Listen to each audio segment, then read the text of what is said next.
1947 से लेकर के 1960 तक यह देश दुनिया की छठी अर्थव्यवस्था थी। 17वीं 18वीं सदी में यह देश दुनिया की नंबर 1 की अर्थव्यवस्था थी। पहले मुगलों ने लूटा, फिर अंग्रेजों ने तबाह किया, और जो कुछ बचा रह गया था वह मुगलों और अंग्रेजों के बाद कांग्रेस ने और समाजवादी पार्टी ने तबाही का नया मंजर पैदा करके देश के सामने और प्रदेश के सामने पहचान का संकट खड़ा कर दिया था। कांग्रेस के समय की बात है। उस समय लोगों के लिए सुविधाएं नहीं थी, घर बनाना कठिन था, लोग चोरी छिपे सीमेंट खरीदते थे। विकास कैसे होता है? कांग्रेस हो या समाजवादी पार्टी, इनकी दृष्टि सबका साथ और सबके विकास के प्रधानमंत्री मोदी जी के विजन के अनुरूप नहीं थी।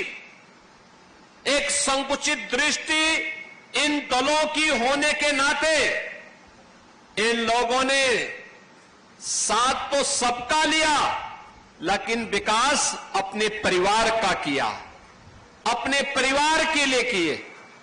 परिणाम क्या था? प्रदेश भी और देश भी पिछड़ता गया, गरीबी बढ़ती गई, अराजकता उनके गुंडों के द्वारा बढ़ती गई। न व्यापारी सुरक्षित था, न बेटी सुरक्षित थी, और उस अराजकतापूर्ण माहौल में, दंगाग्रस्त प्रदेश में या देश में कौन व्यक्ति अपनी जान को दांव पे लगाता? ये नहीं हो पाता था।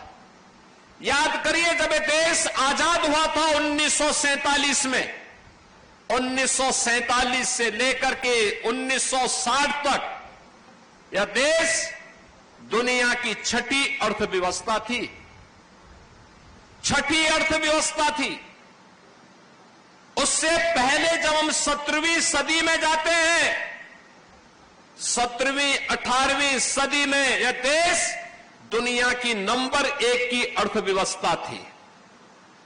याद करिए, पहले मुगलों ने लूटा, फिर अंग्रेजों ने तबाह किया, और जो कुछ बचा रह गया था वह मुगलों और अंग्रेजों के बाद कांग्रेस ने और समाजवादी पार्टी ने तबाही का नया मंजर पैदा करके देश के सामने और प्रदेश के सामने पहचान का संकट खड़ा कर दिया था। याद करिए, 1960 तक जो